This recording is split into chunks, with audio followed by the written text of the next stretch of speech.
Mga walang hiya kayo! Mga hayop! Ano to, ha? Oh, Elena, bakit nandito ka na? Hindi ka naman nagsabi na uuwi ka. At hindi rin ako nagsabi na magkabitan kayo ng kaibigan ko. Talagang dito pa sa pamamahay ko? Anong klaseng asawa ka? Anong klaseng kaibigan ka? Kumalma ka, mahal. Mali ka nang iniisip. Anong mali? Nagsisinungaling bang mga mata ko? Ha, Kaloy? Kaya naman pala hindi pa natatapos ang bahay kahit 5 taon na ako nagpapadala. Dinadaan niyo sa droga ng kabit mo. Lahat ng paghihirap ko sa abroad, tapos kayo puro pasarap lang? Mga walang hiya! Ano ba? Teka lang naman kasi. Hayaan mo muna ako magpaliwanag. Pambira ka naman kung ano nang iniisip mo eh. Magpapaliwanag ako, mahal. Sige na naman oh. Ano pa bang ipapaliwanag mo? Kaloy naman! Ilang taon na ng buhay ko ang sinakripisyo ko sa ibang bansa para sa pamilya natin kasi wala kang silbi. Tapos ganito pa yung makukuha ko? Wala ka pa talagang puso? Pustahan, hindi mo alam na birthday ngayon ng anak natin. Birthday? Oo, alam ko. Birthday ni Dali. Yung bunso natin si Moymoy ang may birthday. Wala ka nang kwentang tatay, wala ka pang kwentang asawa. Lahat ng hirap ko, lahat ng dugo at pawis ko, mairaos lang ang pamilyang to. Nagpakatatay ako kahit na nandyan ka naman. Sabihin mo ha, Kaloy, bakit mo to nagawa? Saan ba ako nagkulang? Sobra-sobra pa ang pagkakaalam ko! Alam mo, Elena, ano pa bang inaasahan mo? 5 taon mong iniwan ng asawa mo. Lalaki siya. Ano akala mo sa kanya? Tuod? Malamang maghahanap siya ng iba na mas maganda at magaling sa'yo. Ang kapal mo ring higad ka, no? Pinatira ka na sa bahay, nagpatira ka pa sa asawa ko! Ang lakas sa loob mong sabihan ako ng ganyan! Halika dito! Pakikitaan kita ng hinahanap mo! Hindi ko na talaga napigilan ang emosyon ko. Talagang nawala lahat ng kabaitan ko sa katawan. Hinila ko ng malakas ang buhok ni Tessa. Saka siya kinaladkad papunta sa banyo. Pinipigilan ako ni Kaloy pero wala na siyang nagawa. Mas malakas ako sa kanilang dalawa. Siguro dahil nakadroga sila kaya mahina ang katawan nila. At yung katawan ko nasanay na sa trabaho. Sinampal-sampal ko muna si Tessa saka ko siya ininudngud sa inidoro. Halos ayoko na siyang bitiwan nun. Kung hindi ko lang naisip na baka mamatay siya sa pagkalunod at maging kasalanan ko pa. Tama na, Elena. Baka mapatay mo siya. Wala na akong pakialam! Ginawa niyo akong tanga! Kinaladkad ko siya dito para ipakita sa kanya kung gaano kabaho ang kalokohan niya. Malakas sa loob niya magharot sa pamamahay ko, di ba? Elena naman, hindi ka ganito, di ba? Mabait kang tao eh, kilala kita. Aba putya! Alam mo naman pala eh! Mabait akong tao pero sinagad niyo ako. Hindi niyo lang ako niloko. Nilustay niyo pa lahat ng perang pinaghirapan ko. Bakit? Kahit kailan hindi niyo malalaman ang hirap ng isang OFW. Hindi niyo maiintindihan dahil mga tamad at adik lang kayo. Dito pa talaga sa bahay ko kung saan pwede makita ng mga anak ko. Elena, please, tama na. Hindi na ako uulit. Hindi na kayo makakaulit dahil palalayasin ko na kayong dalawa. Pagbalik ko, ayoko nang makita kayo dito. Pinagkatiwalaan ko kayo. Kung alam niyo lang ang hirap ng nasa malayo ka at nag-aalaga ng hindi mo naman anak pero yung sarili mong anak hindi mo maalagaan. Sinayang yung lahat ng sakripisyo at paghihirap ko. 5 taon ng pagdurusa ko. Paruusan lang pala sa inyo. Lumayas na kayo. Baka ano pang magawa ko sa inyo. Layas! Tumalikod na ako at naglakad paalis papunta sa kwarto ng mga anak ko. Nang biglang hinila ni Tessa ang buhok ko. Mas lalong nag-init ang ulo ko. Kaya talagang nakipagsabunutan ako sa kanya. Hindi ko napansin kung saan parte na kami ng bahay napunta. Pero nagkabundol-bundol na kami sa mga gamit. Puro na rin kami gasgas at kalmot. Dahil sa sampalan at sabunutan. Pero mas malala ang sinapit niya. Dahil nakita kong talagang putok na ang talukap ng mata niya. Hindi naman kami napigilan ni Kaloy. Dahil siguro sabog na siya sa ipinagbabawal na gamot. At nasa langit pa ang pag-iisip niya. Parang may kung anong apoy na nag-iinit sa loob ko dahil sa galit. Nagawa kong itulak si Tessa pabagsak sa sahig. Sinunggaban ko siya at binigyan ng malakas na suntok sa mukha. Umiiyak na siya sa sakit pero wala na akong pakialam. Napagtanto ko lang na kailangan ko ng kumalma nang makita kong duguan na ang mukha niya. Saka ko lang naramdaman ang panginginig ng katawan ko sa galit at panghihina nung wala na sila. Hindi ko alam kung paano yung excitement at saya na nararamdaman ko pagkababa ng eroplano ay napalitan ng sakit at galit ilang oras lang ang nakalipas. Pagkatapos kong magalit saka ko naalala ang mga anak ko. Dali-dali ako naglakad papunta sa dirty kitchen. Pagdating ko roon, halos bumagsak ang puso ko sa nakita ko. Ang dalawa kong anak, nasa loob ng malaking kulungan ng aso. Ang mga mata nila'y puno ng takot at gutom. Halatang hindi sila kumakain ng tama. Nakita ko rin ang mga pasa sa kanilang braso. Mga anak ko! Anong ginawa nila sa inyo? Bakit ganyan ang mga itsura ninyo? Mama, gutom na kami. Shh! Nandito na si Mama. Hindi ko na kayo pababayaan. Mama, bakit po kami kinulong dito? Ayoko na po dito, Mama. Diyos ko, ano bang kasalanan ng mga anak ko? Bakit pati sila nadamay pa dito? Mama, masakit po ang tiyan ko. Shh! Kakain tayo. Gagaling din yan. Tapos, aalis na tayo dito.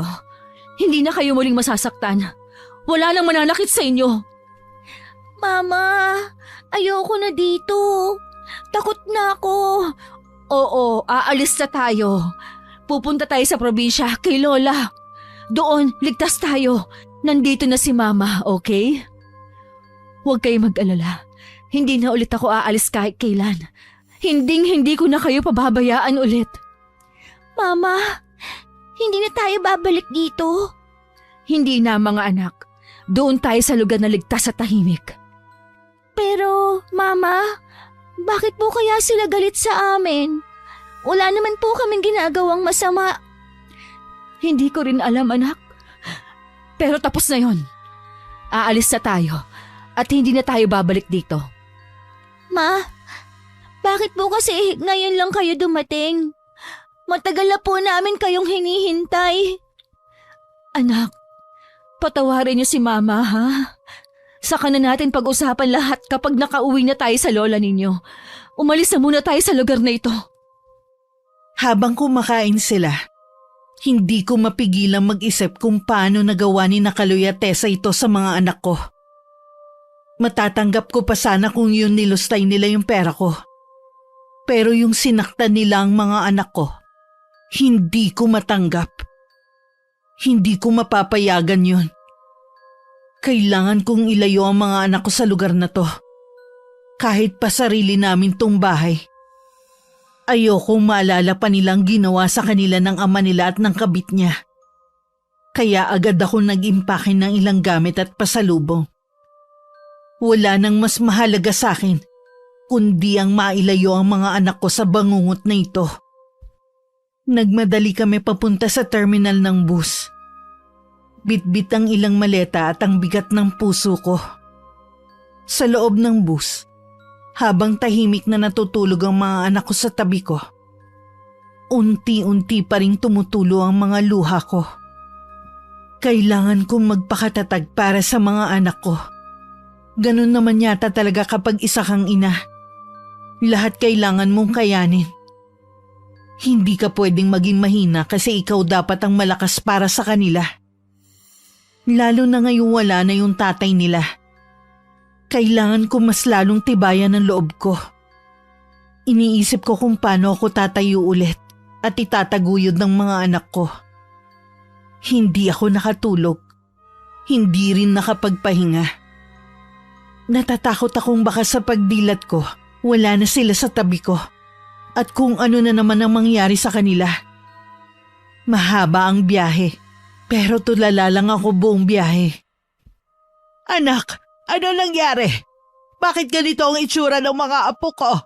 Saka, nakauwi ka na pala. Ang tagal ko nang walang balita sa iyo. Akala ko nasa ibang bansa ka pa. Alam ko namang hindi naging maayos ang huling pagsasama natin. Pero sana nasabihan mo ko bago ka pumunta para napaghandaan man lang kita. Bakit hindi ka man lang nagsabi na uuwi ka na? Nay, sorry.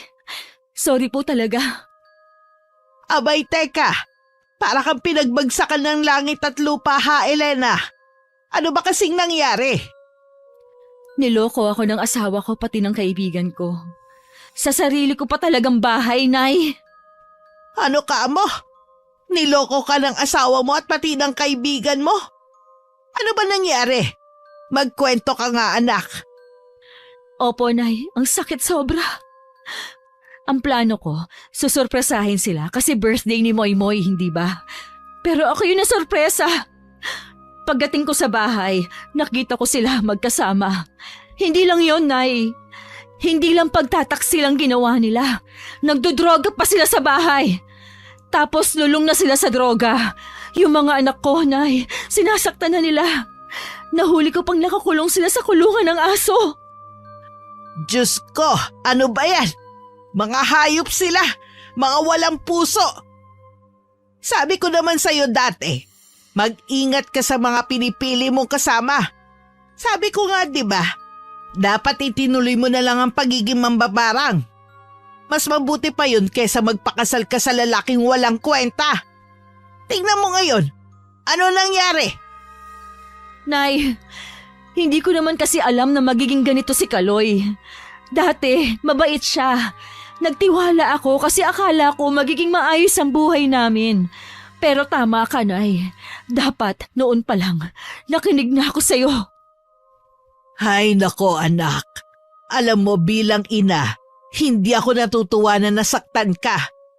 Pero minsan kailangan talagang maranasan ng ganito para matuto. Sobra nga lang tong pinagdaanan mo. Hindi na lang yata pagsubok ito. Talagang pahirap ang ginawa nila Kaloy sa'yo. O sige na, pumasok na tayo sa loob. Pakiinin mo ng maayos ang mga anak mo. Kawawa naman, tignan mo yung itsura nila. Parang hindi kumakain ng tama. Kawawa naman ang mga apo ko. Salamat, Nay. At tinanggap mo pa rin kami. Alam ko na malaki rin ang tampo mo sa akin. Kasi hindi kita pinakinggan at iniwan kita. Tingnan mo tuloy ako ngayon. Babalik din pala ako sa'yo. Ano pa bang magagawa ko? Nanay din ako Hindi kita kayang itakwil. Saka bukod sa anak kita, kung hindi mo pinili si Kaloy, baka wala akong mga anghel na apo ngayon. Iba pa rin talaga magmahal ang mga ina, ano? Salamat po talaga at kinapalan ko na lang yung mukha ko. Kasi wala na rin ako malalapitan. Dako, teka nga, mga apo ko, kumusta kayo? Ako ito, ang lola nyo. Ang ganda at gwapo nyo naman. Nasa lahi yata natin yan, ano? Pasensya na kayo, Nay. Kung hindi pa sila masyado nagsasalita. Lalo na itong si Bunso. Halatang na-trauma sa nangyari. Si Dali lang talaga nakakapagkwento sa akin ng lahat. Hayaan nyo mga apo. Takot ang lahat sa lola ninyo. Walang mga api sa inyo dito. Oh, kain muna kayo. May mga prutas ako dyan. Dali, kumusta ang pakiramdam mo? Medyo ayos ka na ba? Medyo po. Mga apo, gusto nyo bang maglangoy-langoy? May alam si Lola na sapa malapit dito. Isasama ko kayo kapag nakapagpahinga na kayo. Talaga po? Sige po. Matagal na po kami hindi nakakalabas. Ay bakit naman apo? Nasa bahay lang ba kayo palagi? Sabi po ni Tessa, kapag may ibang nakakita sa amin, susunugin daw po niya lahat ng laruan namin. Demonyita talaga! Nay, may bata. Ay nako Elena, ikaw nga kumausap muna sa apo ko. at baka kung ano pa ang masabi ko. Ano pa bang ginagawa nila sa inyo, anak? Mama, lagi kaming pinapatulog sa kulungan ng aso. Minsan, hindi kami pinapakain ng maayos. Lagi kaming gutom. Si Tessa, lagi kami sinisigaw at binubulyawan. Tessa,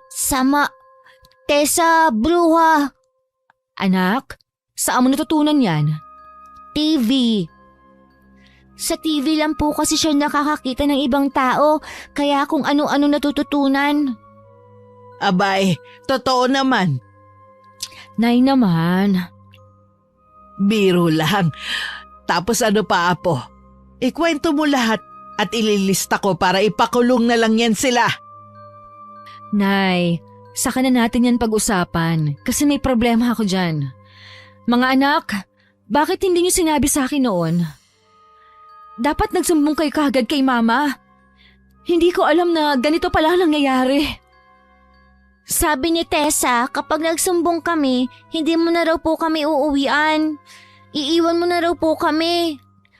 Tessa, bruha. Diyos ko, Dali, moy, hindi totoo yan, okay?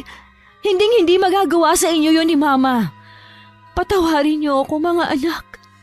Hindi ko alam na ganito kayo tinatrato habang wala ako. Kung alam ko lang, hindi sana nangyari ito. Pero ngayon, nandito na ako. Hindi ko nahahayaan na saktan pa kayo ulit. Ipinapangako ko, anak. Pinangako ko sa kanila na hindi ko na sila pababayaan. Niyakap ko sila. Yun na yata ang pinakamainit na yakap naming mag-iina.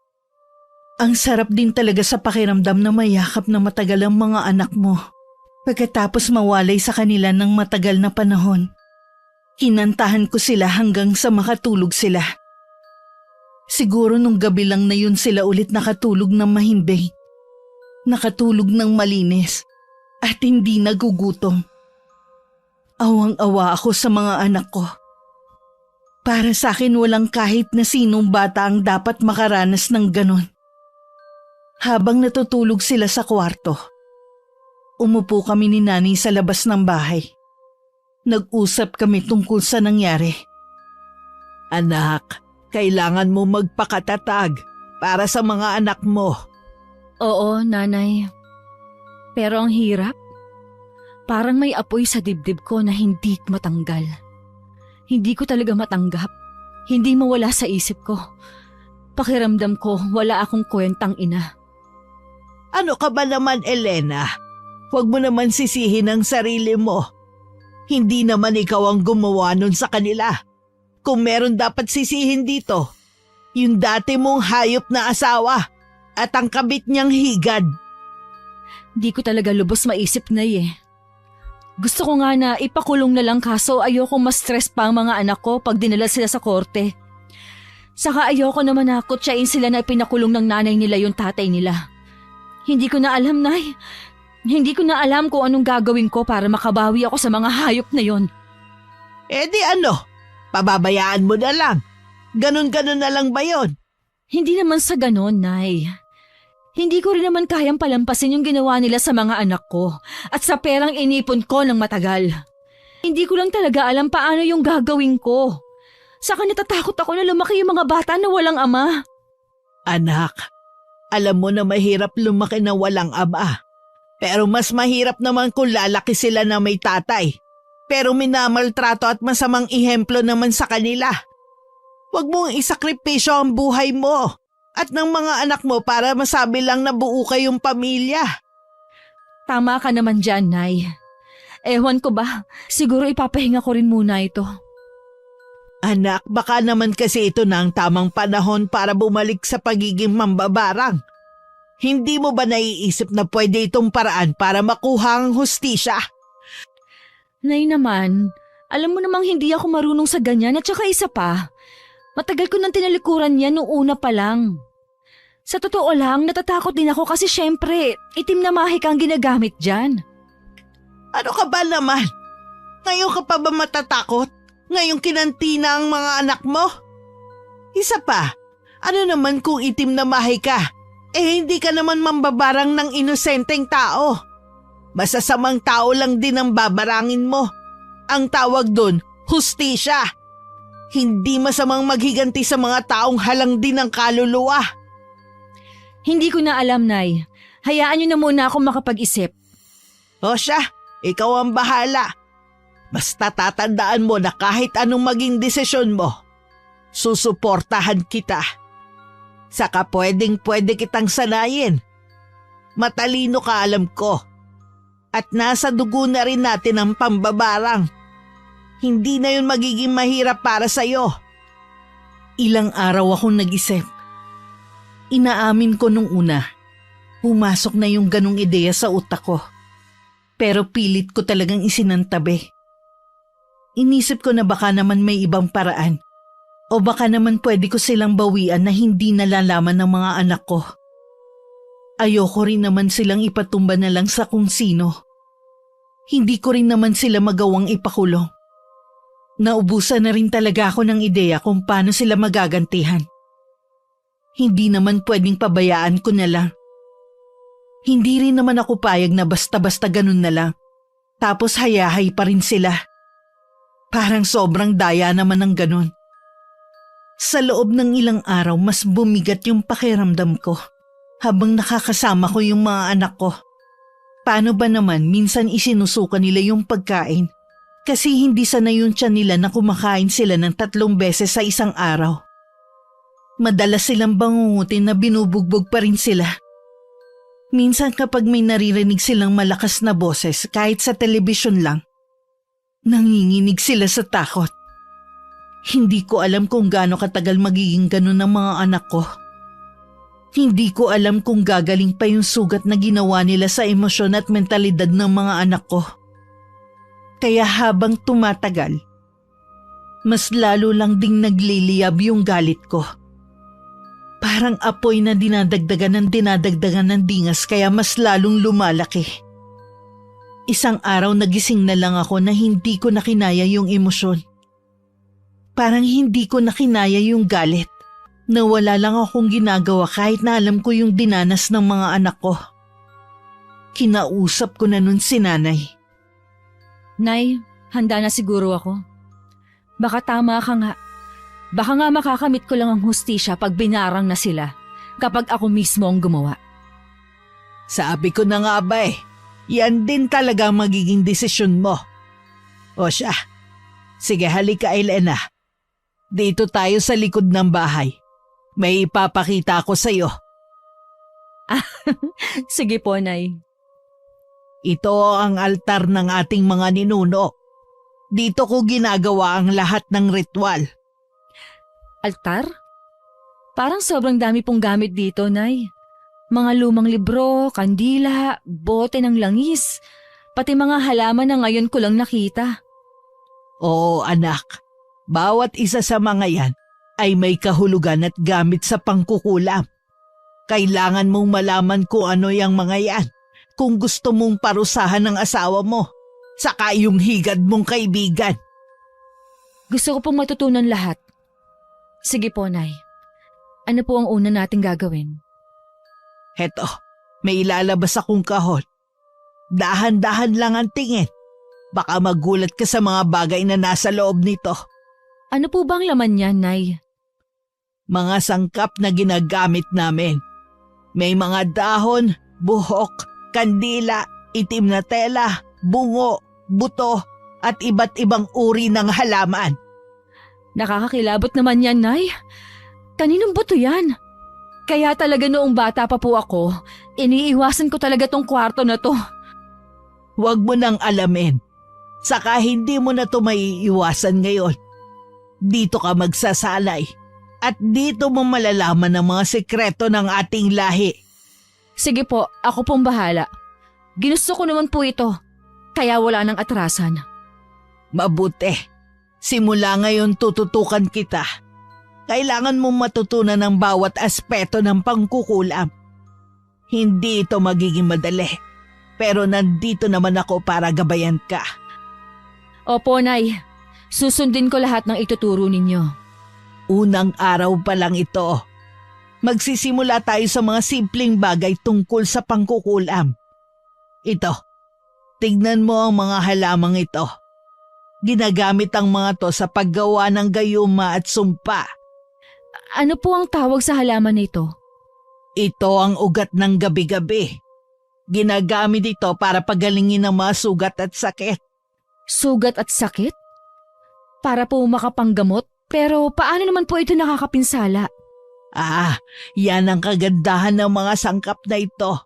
Depende sa intensyon at kung paano mo gagamitin. Halimbawa, ang ugat na ito, pwede mong haluin sa langis ng niyog. Kung gusto mo magpagaling, may tamang dasal at ritual. Pero kung may nais kang parusahan, iba rin ang dasal at intensyon. Nay, paano ba yung tamang dasal? Parang hindi lang basta-basta, no? Tama ka, anak. Hindi sapat ang materyales lang. Kailangan buo ang loob mo. Kasama ang puso't isip sa bawat galaw at dasal. Dito sa pangkukulam, lahat may halaga. Lahat may kabayaran. Nakakatakot pala yan, Nay. Pero handa naman ako matuto. Huwag kang matakot, anak. Ang takot ang unang kalaban. Tandaan mo, gagawin natin ito ng tama, ayon sa tradisyon at sa kalikasan. Ang mahalaga, bukas ang isip at handa kang matuto. Lagi mo lang tatandaan yung mukha ng higad. Nay naman, oo na po. Tsaka buong-buo naman ang loob ko. Unang 2 araw pa lang, parang pagod na ako nun. Nakakaubos ng lakas mental sa kapisikal. Siyempre lahat ng atensyon ko nandun. Buti na lang yung isa kong tita ang nag-aalaga sa mga anak ko kapag wala kami ni nanay. Takot pa nga ako nun dahil medyo na-trauma ako sa pagpapaalaga ko. Pero kita ko naman mula bata pa ako, nalikas na mabait ang tita ko at mahilig sa bata. Hindi kasi yung nagkaanak at tumandang dalaga. Kaya kapag may nagkakaanak sa pamilya, hilig niya din talaga alagaan. Halos 2 linggo na rin kami sa probinsya. Pero hindi pa rin talaga makapag-adjust no ng mga anak ko. Kaya kahit na gusto namin na lagi silang pakainin, inuunti-unti lang namin. Kasi natatakot kami tuwing nagsusuka sila. Mas nag-focus pa ako sa pagsasanay. Tapos hindi ko pa nun alam na may meditation din pala yung mga mambabarang. Akala ko para lang yung dati sa pagre-relax. Pero may tinuro si nanay sa akin. Dinala niya ako nun sa ilog saka pinaupo. Ganun lang daw lagi kong gawin. Pumikit tapos damhin yung paligid ko. Mararamdaman ko raw yung energy ko nun na mas lumalakas. Yung enerhiya na sinasabi niya sa totoo lang din, nararamdaman ko talaga. Para lang siyang hangin na bumabalot sa akin na hindi ko nakikita. Pero nararamdaman ko. Dito, anak, kailangan mo lang ipikit ang mata mo at mag-focus. Kapag nasanay ka na, subukan mo ring isipin yung mga itsura ng mga kinagalitan mo. Tapos paano mo sila pinaparusahan? Ganon. Nakakataas ng enerhiya ang nag-uumapaw na emosyon. Kapag mas emosyonal ka, mas lalakas ang enerhiya mo. Minsan galit, sakit, saka inggit. Yan ang mga emosyong mas nakakapagpalakas ng enerhiya para sa pambabarang. Hay nako, Nay. Kung galit ang pag-uusapan, diyan ako hindi mauubusan. Oo na, sige na. Kausapin mo ko kapag tapos ka na. Ayos na po, Nay. Kumusta sa pakiramdam? Parang may kung anong dumadaloy po sa katawan ko. Mabuti. Ganyan talaga yan. Alam mo, Nay, medyo nahirapan ako. Lalo na noong unang araw. Parang ang dami-dami pong dapat kabisaduhin. Normal lang yan sa simula. Dapat mo lang isulat ang mga mahalaga. Sige, parang nag-aaral ka lang. Tandaan mo ang mga mahalaga. Pwede mong balikan yan bago ka matulog. Oo nga po, Nay. Yun din po ang iniisip ko. na baka masanay ako kung lagi kong binabasa bago matulog. Ngayon simulan na natin ang paggawa ng alay. Pupunta tayo sa gubat para kumuha ng mga halamang kailangan. Sige po, Nay. Susunod lang naman ako. Nga pala, Nay. Sa totoo lang, sa bawat araw ng pag-iensayo natin, pakiramdam ko napapalapit ako sa inyo.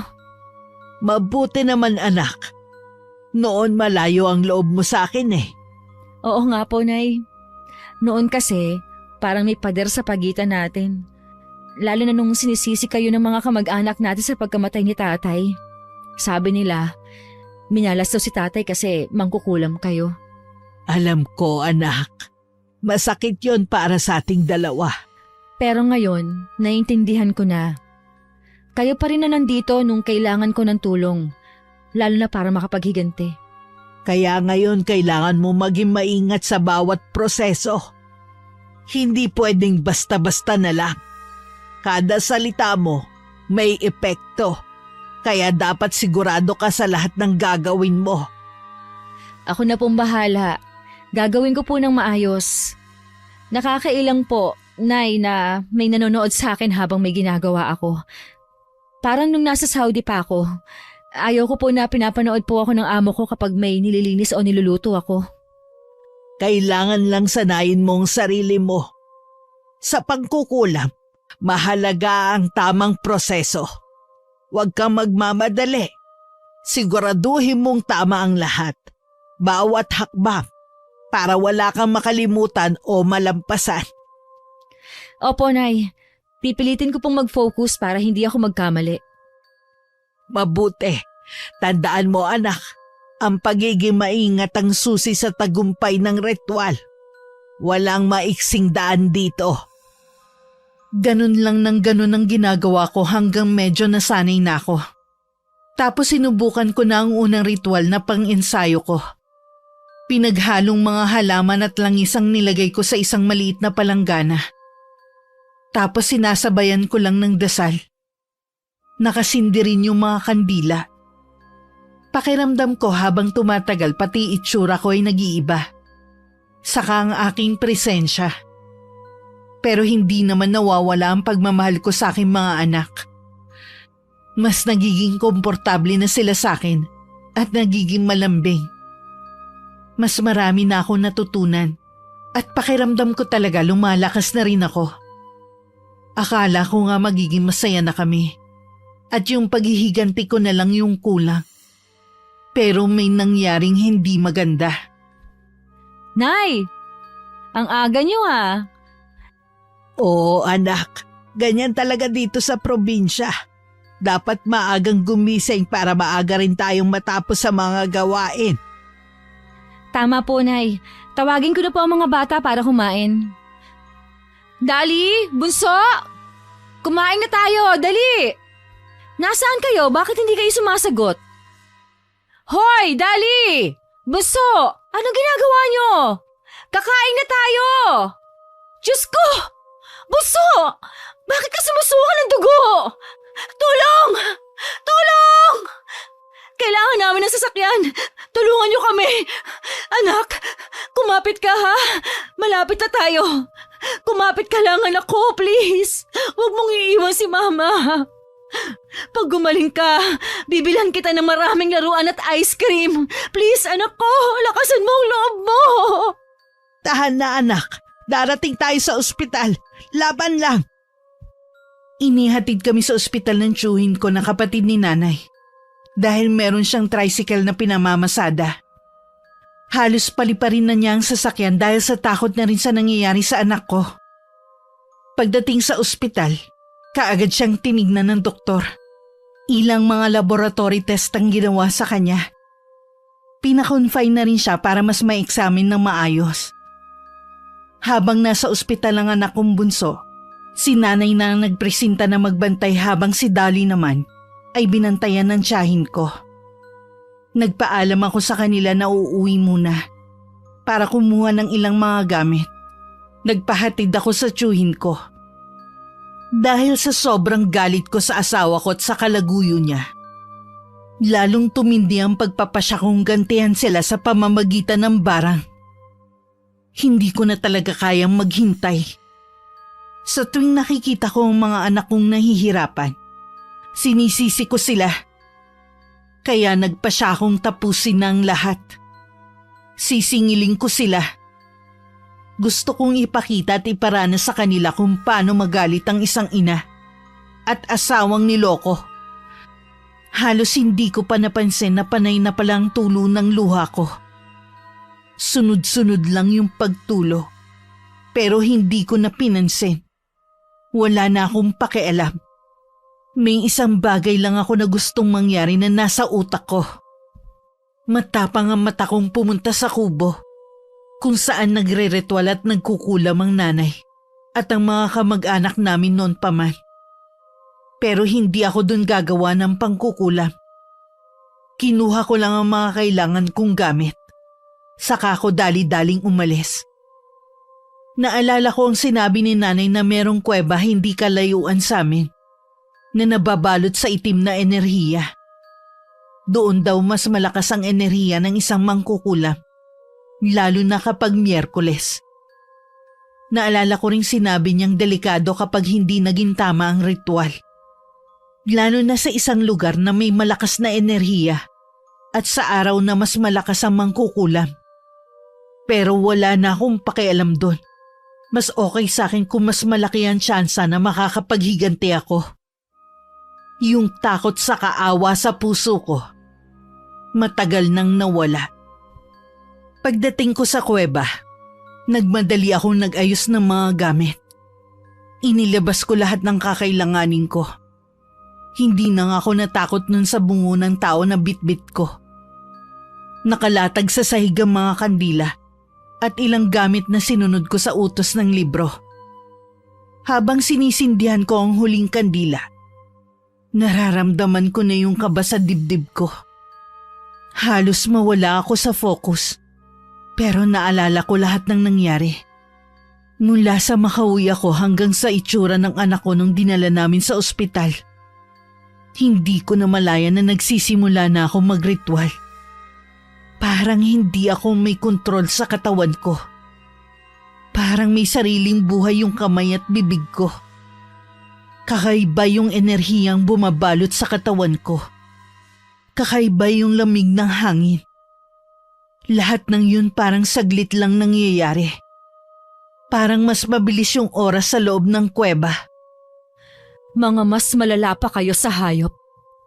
Mga gaya niyong hindi dapat kinakaawaan. Kasi yung mga anak ko nga, hindi niyo pinakitaan ng awa. Sasagarin ko kayo. Lahat ng lakas ninyo. Lintik lang ang walang ganti. Teka, bakit ganito? Parang natatakot ako sa sarili kong ngiti. Bakit parang dumidilim ang paningin ko? Lucifuge, Rofocale, Odi preces nostras, etc. tuis necessitatibus inferni, praesta, mihi, protestatem tuam, ut ego, in nomine tuo, possim facere quod volo, over, chammeron, aliseon, mando sin, premi, oriet, majorus, esmoni, estiot, dumoson, danochar, kamisiel, sadirno, eparinesant. Ano nangyari? Bakit ganito? Bakit ko nabanggit ang mga yon? Hindi naman yung tinuro sa akin ni nanay. Pero bakit? Bakit parang kusa itong lumabas sa bibig ko? Hindi kaya dahil na rin sa lahi talaga namin ang mambabarang? Kaya kusa na lumalabas sa mga orasyon sa akin? Hindi ko na inisip ang mga nagawa kong pag-oorasyon sa kanila.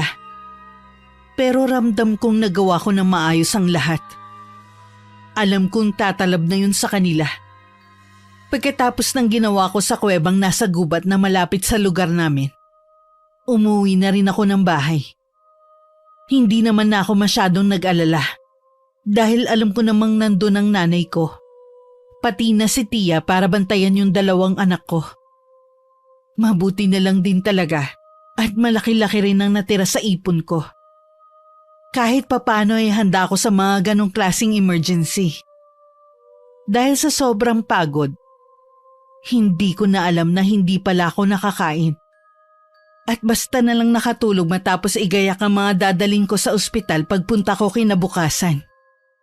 Pagod na pagod ako na para bang lahat ng enerhiya ko kinuha ng kuweba. Sa sobrang himbing ng tulog ko na naginip ako. Nagulat na lang ako dahil sa panaginip ko. Nasa kuweba ulit ako. May narinig akong tumatawa. Boses pa lang niya parang nangatog na ang tuhod ko. Hindi ako basta makalingon sa kanya. Parang may enerhiya ang boses niya na pinapaluhod ako sa lupa. Takot na takot ako kahit na hindi ko pa siya nililingon. Bigla akong napalingon sa kanya dahil sa kagustuhan kong makilala siya. Mula ulo hanggang paa ko siyang tiningnan. At pakiramdam ko, parang naihi ako sa takot. Ang haba ng paikot niyang sungay. Pero yun na rin yata ang pinakamatulis na sungay na nakita ko sa tanang buhay ko. Maitim ang kanyang balat at pulang-pula ang mga mata niya. Meron siyang malaki at matipunong katawan. Pero yung mga paa niya, hindi ko maintindihan pero mabalbon masyado. Sobrang laki niya. Parang hanggang tagiliran niya ako. At kung may anong itim na hangin ang pumapalibot sa kanya.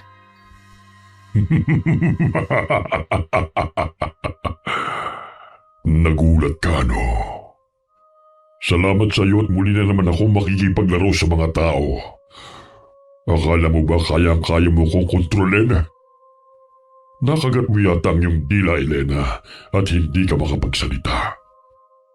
Balita ko nais mong kulamin at parusahan ang dati mong asawa at kabit nito dahil sa pagtataksil nila sa iyo at sa ginawa nila sa iyo mga paslit na anghel. Swerte ka dahil ako ang dyablo ng pagnanasa. Kaya saktong ako ang dapat magligpit sa kanila. Pero hindi ko ibibigay ang tulong ko ng libre. At hindi mo na rin ako pwedeng pabalikin ngayong natawag mo na ako. Anong ibig mong sabihin? Madutulungan mo ako?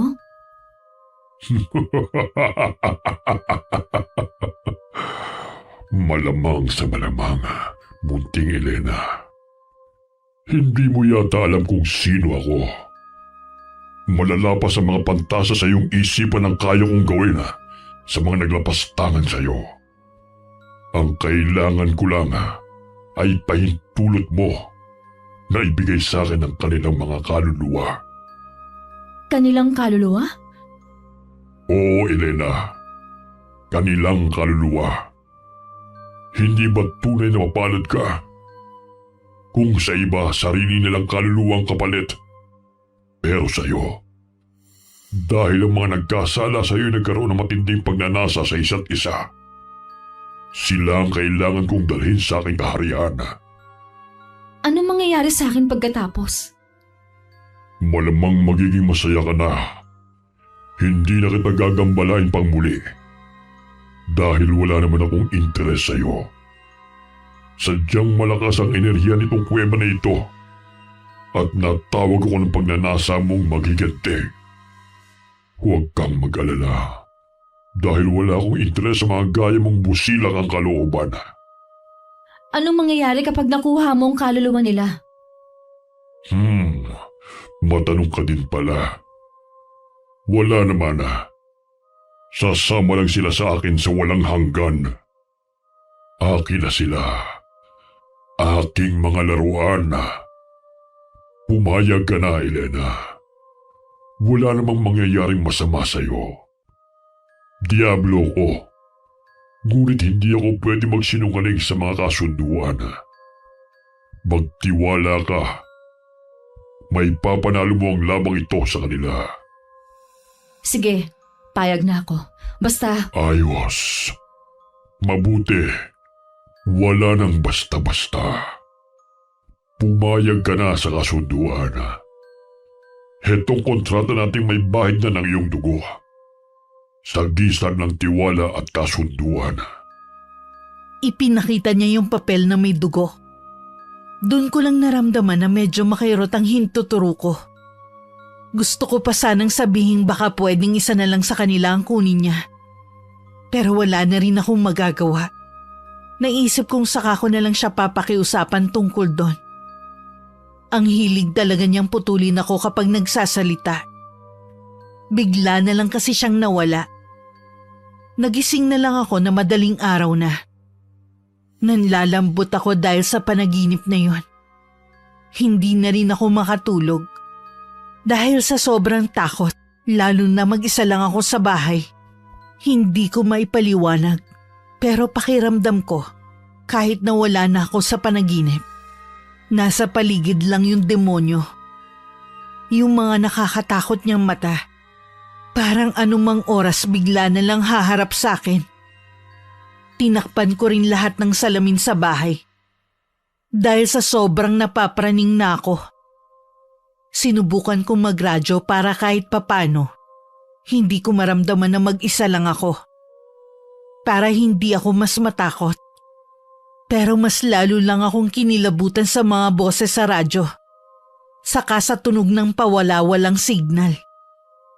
Nagkape na lang ako at tumulala hanggang sa medyo lumiwanag na. Kinabukasan, pinauwi na ang anak ko kasama si nanay. Hindi na rin ako nakapunta sa ospital dahil nagkasalubong na kami sa daan, kaya sabay na kaming bumalik ng bahay. Saglit kong nakalimutan yung jablon na makita ang anak ko. Nakabili na rin sila ng gamot at nagpapahinga na lang.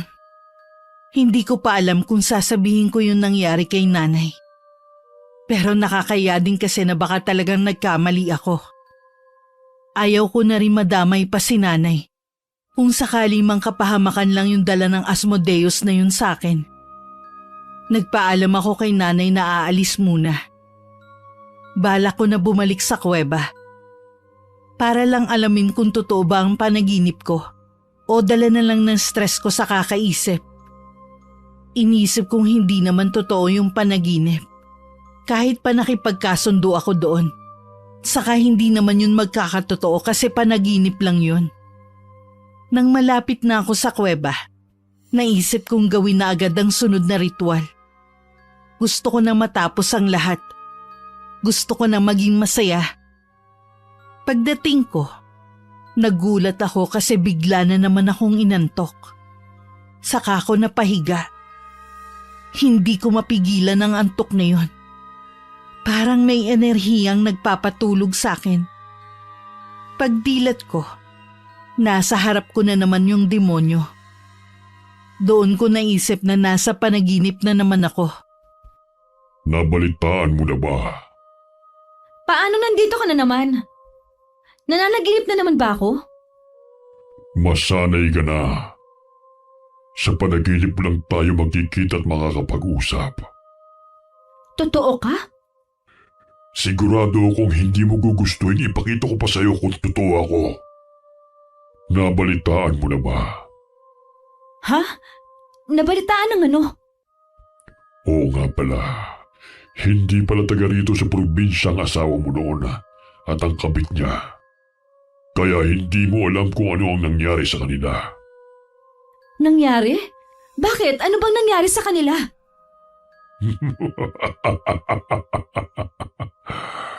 Ang kawawang mga munting tao. Ano nga ang nangyari? Para sa una mong ritual, niregaluhan kita ng magandang parusa para sa mga paborito mong kaibigan. Dahil makati naman sila na parang higad, trinipi ko lang ang kate sa kanilang balat. Sobrang kate na parang gusto na nilang balatan ang sarili nilang mga buhay. Hindi nadadaan sa maligamgam na tubig na may asina, sa gamot, o kahit anong panghalamang gamot. Kahit na kanino pa sila pumunta, ay hindi mawawala ang pakiramdam na nagpapahirap sa kanila. Ha? Ayos din ah. Salamat. Ngayon ko na rin gagawin ang ikalawang ritual. Alam ko na may kasunduan tayo. Kung totoo man, Pero pwede bang hindi ka na magpakita sa akin? Sobrang talaga ako nangingilabot sa'yo eh. Ang sakit naman. Hindi pwede yan dahil ako ang tutulong sa'yo. Nandito lang din ako para palakasin ang ritual mo. Tandaan mo, emosyon na nagpapalakas sa iyong enerhiya.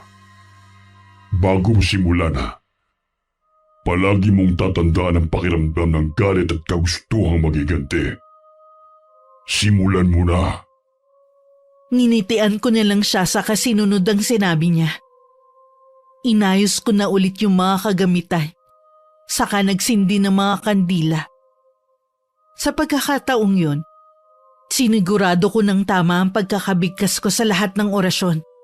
Pati na rin ang pagkakasunod-sunod mismo ng ritual. Ayoko naman kasing makatawag na naman ako ng kung sinong dyablo. At baka mag-reunion pa ang 12 prinsipe ng impyerno dito sa kuweba. Nagsimula na akong damhin ulit ang aking presensya. Tuwing nagre-ritual ako at ipinipikit ko ang aking mga mata, ramdam na ramdam ko ang itim na aura na parang hangin kung balutin ako. Mabilis din ang daloy ng aking dugo sa aking mga ugat. At sinigurado kong naisalarawan ko talaga mismo yung itsura ng paghihirap nila sa utak ko. Na parang nanunood lang ako ng sine. Hindi ko na malayang natapos na agad ang ritual. Magaling, magaling.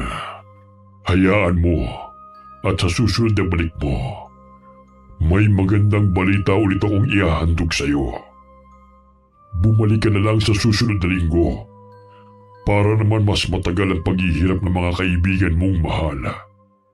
Hindi ko sila kaibigan at mas lalong hindi ko na sila mahal. Sige na, at babalik ako sa susunod na linggo. Siguraduhin mong wala kang gagawin na labas sa usapan natin. Huwag na huwag ka rin magpapakita sa akin habang kasama ko ang pamilya ko. Matapang. Gusto ko yan. Huwag kang mag-alala.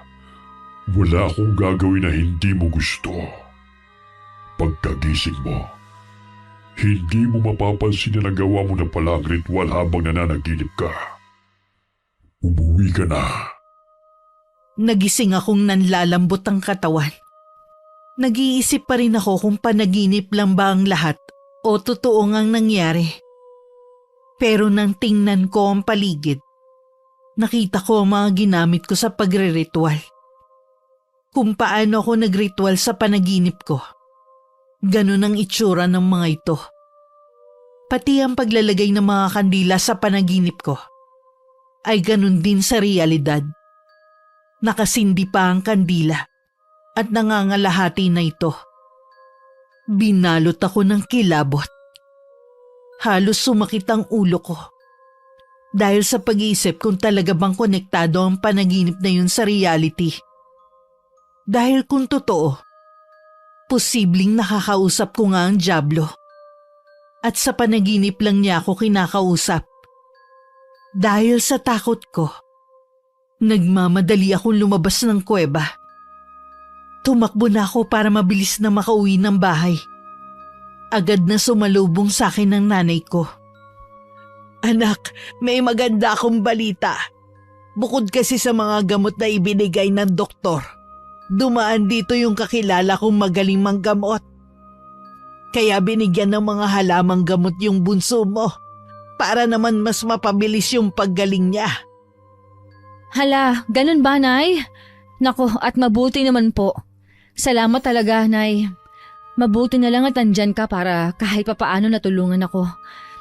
Oo nga po pala, hindi na ako nakapunta sa ospital, kaya hindi ko na nakausap ang doktor. Ano raw po ba ang sakit ng bunso ko? Nagka-ulcer dahil sa hindi maayos na pagkain. Saka nagkaroon ng tama ang baga niya. Walang hiya talaga yun si Kaloy. Ang laki ng ginawa niyang kasalanan sa mga bata. Pinahirapan niya ang mga anak ko ng ganito. Pahihirapan ko talaga ang walang hiyang yon. Naging masaya yung linggo na yon para sa akin. Kahit papano nabawasan yung bigat na nararamdaman ko. Unti-unti na rin gumagaling si Bunso. At si Dali naman, unti-unti na rin lumalabas yung pagiging masayahin niya. Yun na yata ang pinaka-normal na linggo sa buhay ko mula nang umuwi ako galing ibang bansa. Masarap talaga sa pakiramdam. Pero hindi pa rin perpekto. Dahil may mga araw pa rin na naaalala ng mga anak ko yung nangyari sa kanila. Nay, nasa na si tatay? Baka bumalik siya. Bakit anak? Gusto mo bang bumalik ang tatay? Hindi ko po alam. Hindi ba't pinahirapan ka ng tatay at ni Tessa? Opo, pero minsan po mabait siya kapag wala si Tessa. Minsan lang po. Alam mo, Apo, ganun talaga minsan ang mga tao. Minsan mabait sila sa'yo pero kapag naging masama sila, iisipin mo na minsan naman ayos sila.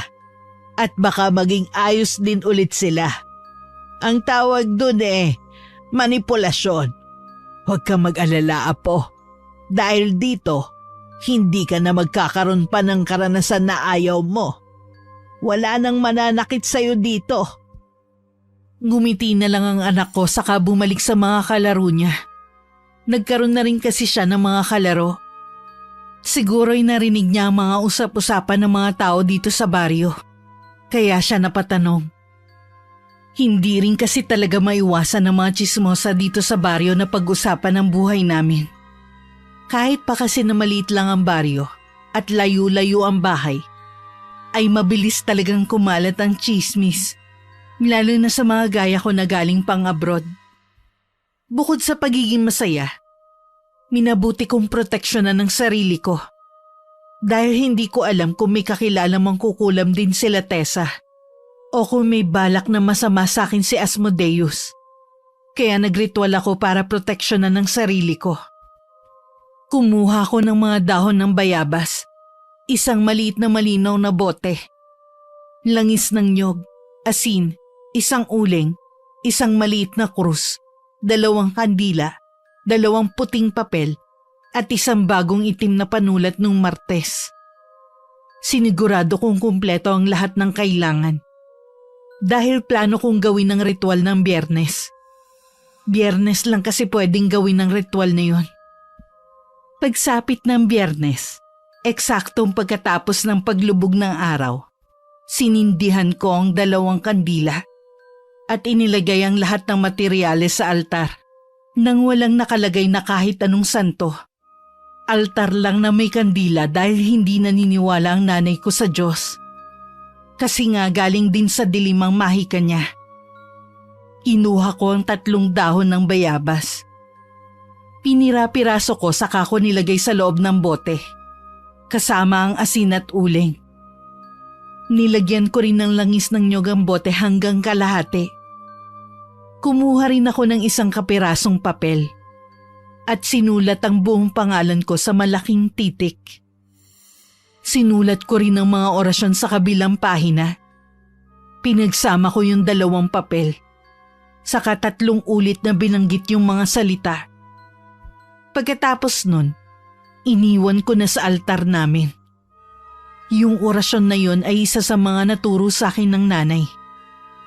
Magandang nagawa ko yun para kahit papano, hindi ako kabahan.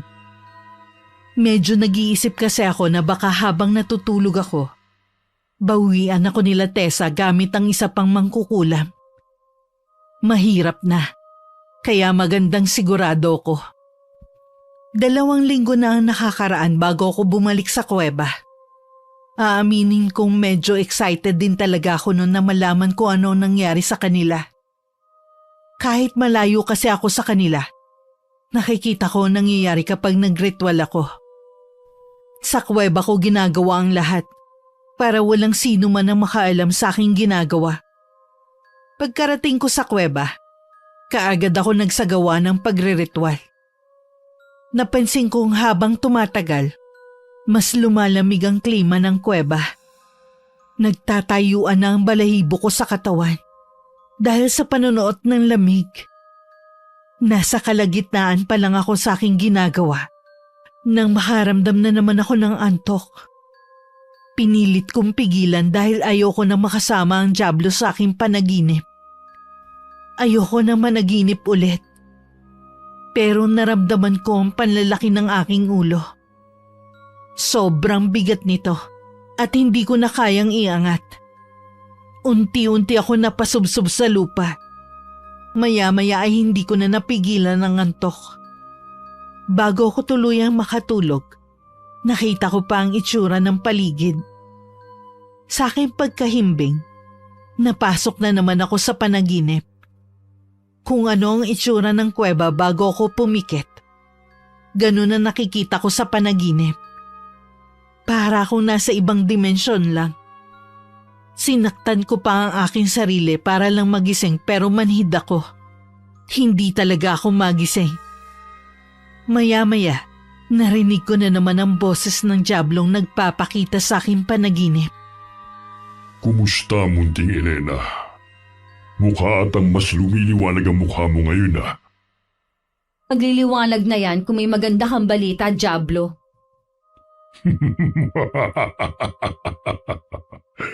Iba ka talaga.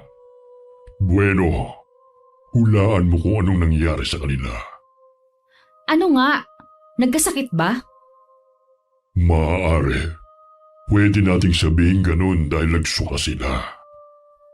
Nagsuka lang? Nagsuka ng ipis.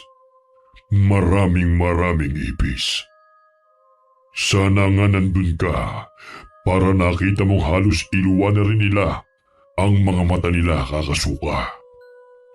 Narinig mo sana kung paano umiyak ang kaibigan mong si Tessa habang nagdarasal sa kanyang Diyos. Kapal din pagkatapos makiapid biglang magdadasal. Nakakatawa ka talaga, Elena. Nag-ritual ka pang proteksyon? Ano naman sa'yo yun? Wala naman na. Mabuti ka't naisipan mo yun eh.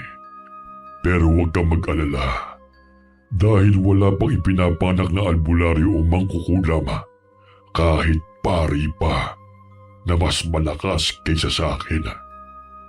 Siguro ang tanging pag-asa na lang nila ay tawagin ang pinakamamahal nilang Diyos. Yun ay kung maririnig sila. Kapag ba kapag naparusahan ka ng Diyos madadamay ako? At talagang naisip mo pa yan ano? Sa tingin mo ba ito ang unang beses na gagawin ko ito? At ikaw ang kauna-unahang gumawa? Hindi na mababago ang batas ng panahon, ng kalikasan, at ng mga itinakda. Kung ako sa'yo, isipin mo na lamang ang mga bagay na kontrolado mo. Sa totoo lang sinusubukan ko lang din magmatapang pero natatakot talaga ako sa diablong yun. Kahit na palagi siyang nagbibiro, hindi pa rin maalis sa akin yung kaba. Tuwing titingnan ko siya, tumatayo ang mga balahibo ko mula batok hanggang paa. Kung iisipin ay talagang malaking sugal yung ginagawa ko. At hindi ko alam kung kakayanin ko ang anumang kapalit. Mas malalim pa yata sa impyerno yung iniisip mo, Elena.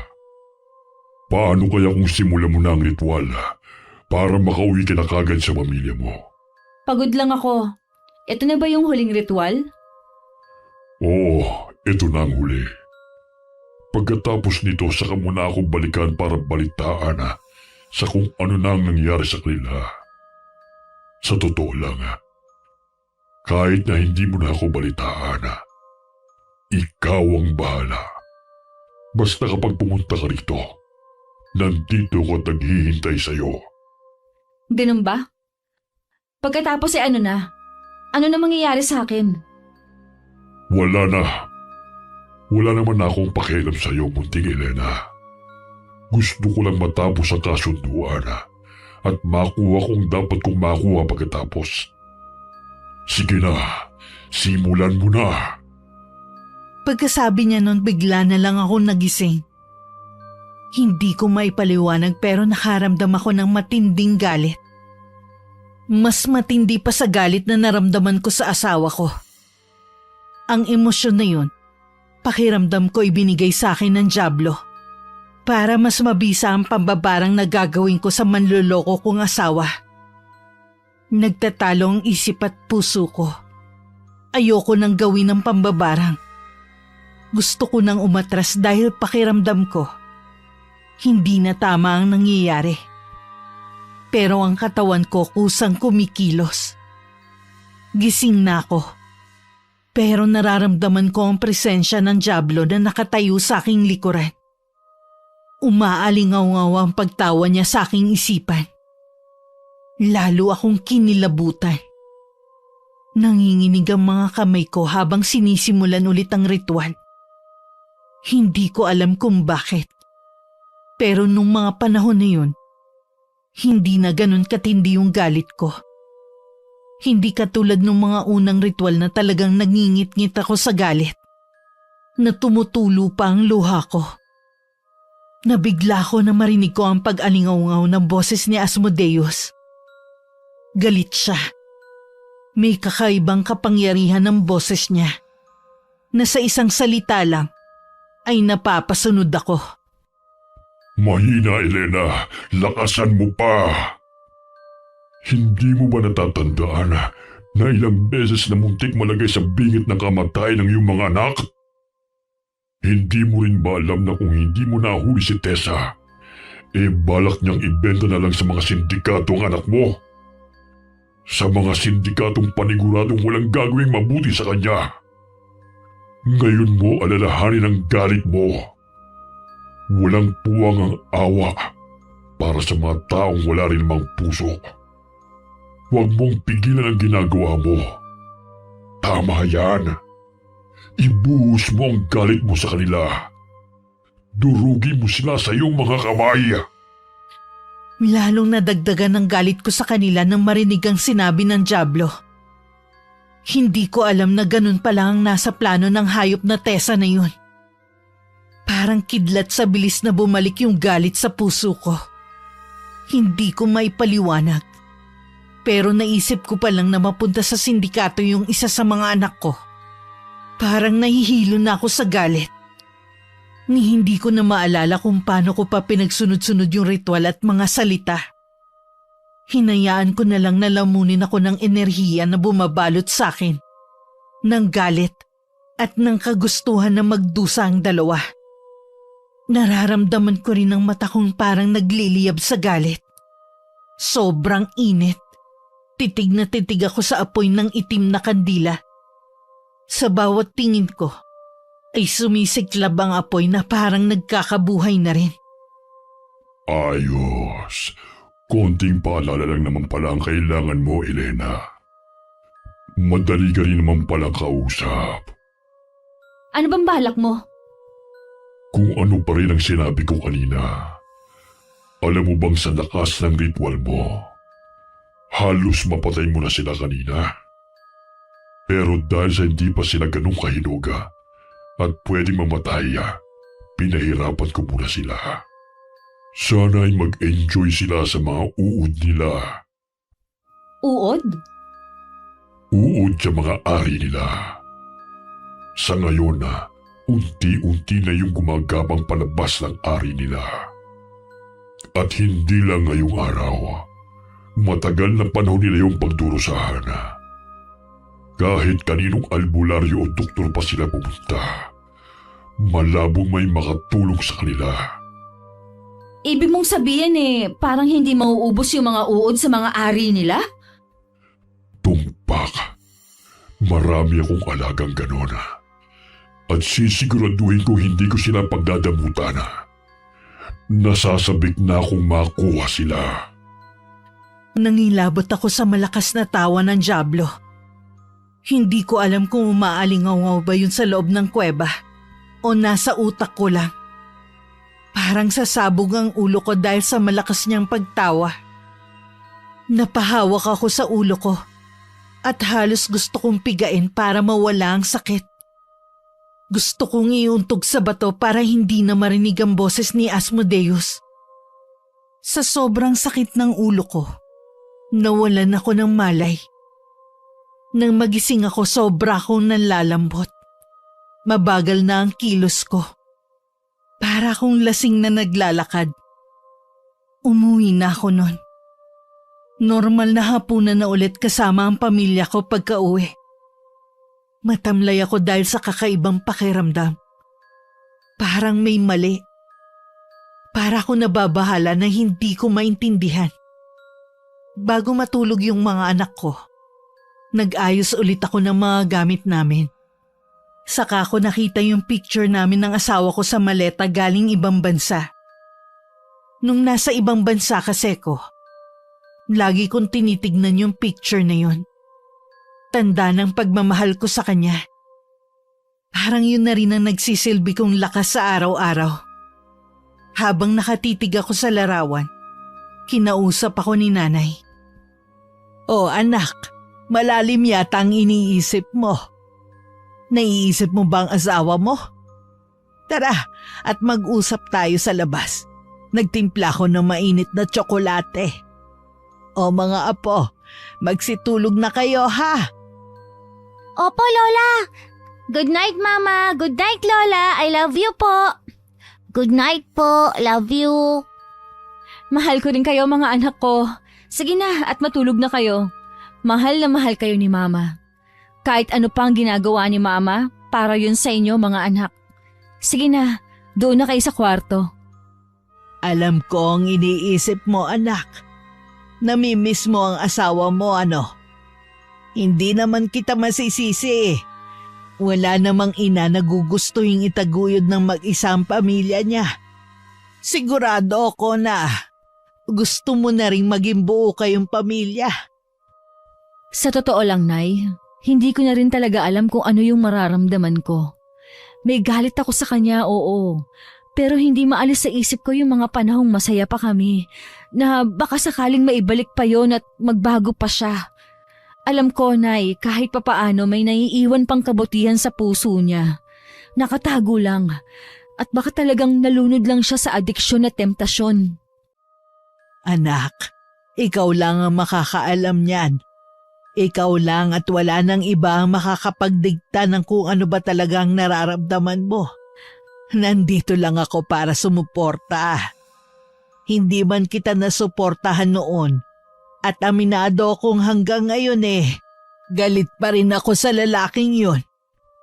Pero mas nangingibabaw na ang pagmamahal ko sa iyo at sa mga apo ko. Mahal na mahal ko kayo anak. Mahal din kita, Nay. Sobrang nagpapasalamat ako sa iyo pero may problema ako, Nay. Problema? Anong problema? Hindi ko nasabi sa inyo, Nay. Pero noong nagritual ako sa kuweba, may natawag akong Diablo. At hindi lang basta Diablo, dahil siya daw ang Diablo ng pagnanasa. Ang sabi niya sa akin, tutulungan niya ako kapalit ng kaluluwa nila Tessa. Pumayag ako noon, Nay, kasi galit na galit ako. Hindi ko na rin alam ang gagawin ko noon, kaya nadala ako ng galit ko. Ngayon, Nay, naisip ko na patawarin ang asawa ko. Baka huli na ang lahat. Baka hindi ko na mapakiusapan si Asmodeus. Diyos ko, hindi ko alam na ganyan na ang nangyari sa'yo. Hindi na kita pinakikialaman sa pagkukulang. At hindi na rin kita tinuturuan kasi gusto kong maramdaman mo na may tiwala ako sa'yo. Na kaya mo nang gawing mag-isa. Hindi ko alam na ganyan na pala ang nangyayari. Nagkaroon na ako ng ganyang karanasan anak. At alam mo kung ano ang napagkasunduan. Yun ang dapat matupad. Hindi ko alam kung may pag-asa pa pero ang tangi mo na lang pwedeng gawin ay kausapin ng Diablo. Oo, Nay. Siguro sa susunod na araw kakausapin ko siya. Kakausapin ko muna ang mga anak ko bukas para mas maging malinaw ang desisyon ko. Baka mamaya kasi ayaw na din pala nila sa kanilang ama dahil sa nangyari sa kanila. Sila pa rin naman ang priority ko, Nay. Saka na yung sarili ko. Mas mahalaga yung mga anak ko. Sige anak, balitaan mo na lang ako. Basta tandaan mo lang na kahit anong mangyari, nandito lang ako. Kasama mo na ako ngayon at hindi kita iiwang mag-isa. Magdamag ako nag-isip. Halos hindi rin ako nakatulog kakaisip. Parang may debate sa utak ko. Pero sa tingin ko hindi na rin mahalaga pa sa akin kung ano ba talaga yung gusto ko. Kung mahal ko pa ang asawa ko. O masakit na sa akin na makasama pa siya dahil sa ginawa niya sa akin. Nakapagdesisyon ako na ibabase ko na lang ang lahat sa kung ano ang mapagdesisyonan ng mga anak ko. Labag man sa loob ko o hindi, mas maganda nang sila ang masusunod. Tutal kasalanan ko rin namang iniwan ko sila imbis na alagaan. Kinabukasan umaga pa lang nakikipag-usap na ako sa mga anak ko. Pero hindi pa tungkol sa tatay nila. Tungkol lang sa mga kung ano-anong bagay.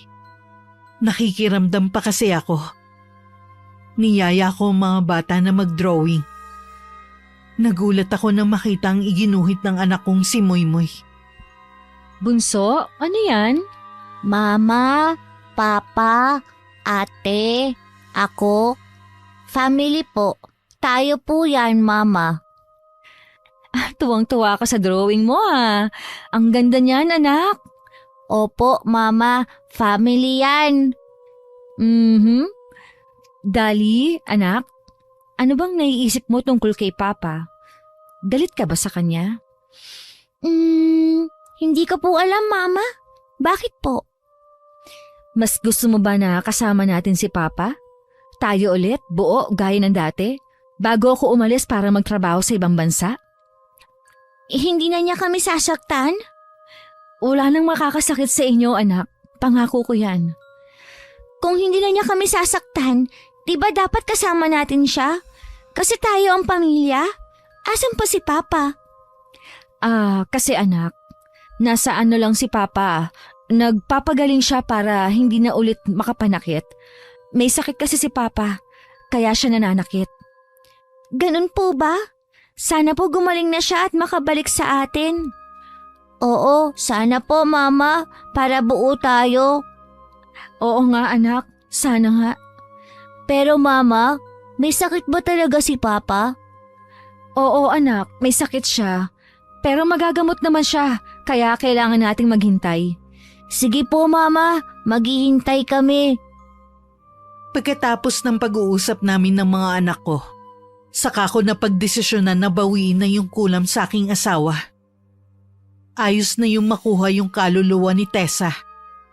Tutal siya naman ang punot dulo ng lahat. Baka sakali naman kasing pumayag si Asmodeus. Baka sakaling may pag-asa pa na mabuo ulit ang pamilya namin. Dahil dama ko rin sa sarili ko na kahit papano may pagmamahal pa rin ako kay Kaloy. Hindi naman ako magagalit na niloko niya ako kung hindi ko siya mahal. Pinipilit ko lang talaga ang sarili ko na mabaon sa galit para makalimutan ko siya kahit pa na alam kong mahihirapan ako. Kinabukasan bumalik ako sa kuweba para agad na makausap ang dyablo. Gagawin ko ang lahat para mapapayag siya. Mabuti na lang nagpakita ulit siya sa panaginip ko. May maganda akong balita sa'yo. Teka lang. May hihingin lang sana ako sa'yo. Ano yun? Baka pwedeng bawiin na lang yung kulam sa asawa ko at wag mo nang kunin ang kaluluwa niya. Bala ko na patawarin na siya para mabuo na ulit ang pamilya namin. Pwede naman yon, di ba? Sapat naman na si Tessa. Saka nagdusa naman na ang asawa ko. Napagdaanan na rin niya ang kulam. Gusto ko lang tapusin. Tapos na, Elena. Tapos na? Oo, tapos na.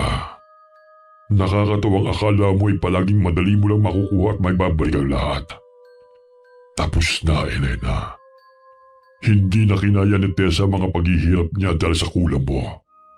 Kaya siya nagpakamatay. Dahil doon ay kinuha ko na ang kaluluwa ng asawa mo. Nakuha ko na, Elena. Patay na ang asawa mo. Wala ka nang magagawa. Dito ka na dinala ng galit mo. At ang ginawa mo hindi sulat lapis na pwedeng mong burahin kapag pakiramdam mo ay mali ka. Ayun ang magandang balita, Elena. Tapos na. Tapos na ang paghihiganti. At nanalo ka na. Ha? Ano? Hindi pwede. Ibalik mo ang asawa ko. Parang awa mo na. Naging mabait naman ako sa'yo. Ibalik mo na siya, pakiusap. Napatawad ko na siya.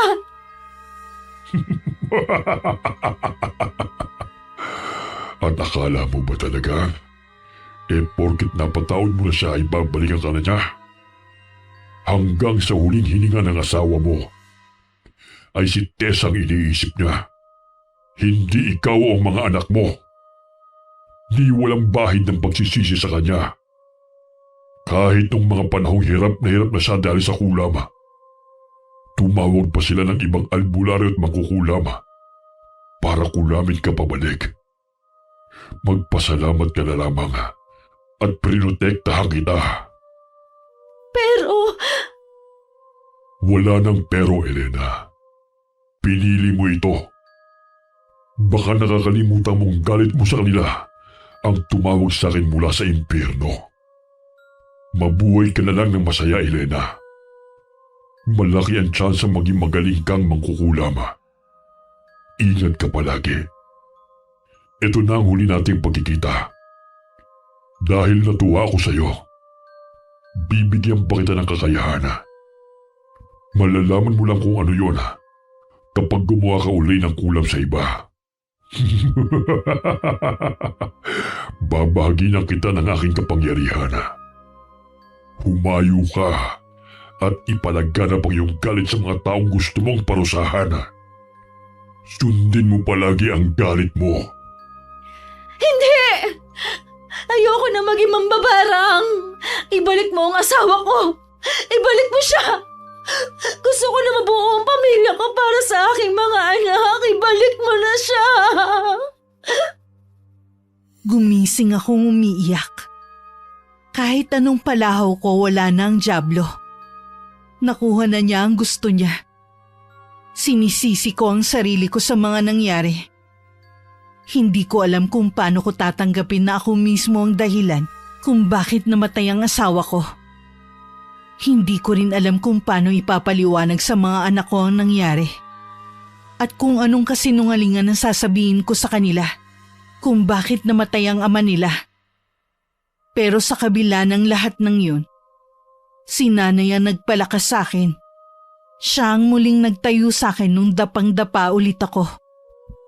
Elena, anak ko, hayaan mo na. Makakaalpas ka rin dito. Hindi na natin maibabalik pa ang nangyari. Bakit hindi mo na lang yakapin ng lubos ang pagiging mangkukulam? Nandito ko, anak. Kasama mo ko. Ay, kaya ko. Nagkamali na nga ako nung una. Nakatawag ako ng dyablo at namatay pa ang asawa ko. Pakiramdam ko ako ang pumatay sa kanya. Pakiramdam ko ako ang dahilan bakit wala nang tatay ang mga anak ko. Galit na naman ako sa sarili ko, Nay. Ayoko nang maging mambabarang. Nakakatakot. Wala akong pinagkaiba sa mga taong kriminal na kumikitil ng buhay. Bigyan mo ng pagkakataon ng sarili mo, anak. Sa pagkakataong ito, huwag ka nang magpadalos-dalos at hayaan mong sanayin kita bago ka ulit mambarang. May dahilan ng lahat ng bagay. Nandito ako, gaya ng nandyan ka para sa mga anak mo. Magagawa mo yan. Magtiwala ka sa sarili mo. Magtiwala ka sa akin. Pero masama po ang maging mambabarang, Nay. Hindi, anak. Nasa paraan lang ng paggamit yun. Nasimulan mo na. Kapag hindi mo itinuloy-tuloy, manghihina ka at baka ikamatay mo pa.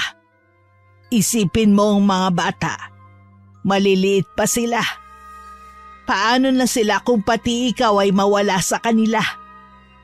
Wala ka na magagawa kundi ang ipagpatuloy ang nasimulan mo. Nagagamit sa kabutihan ng pambabarang, Elena. Paano po?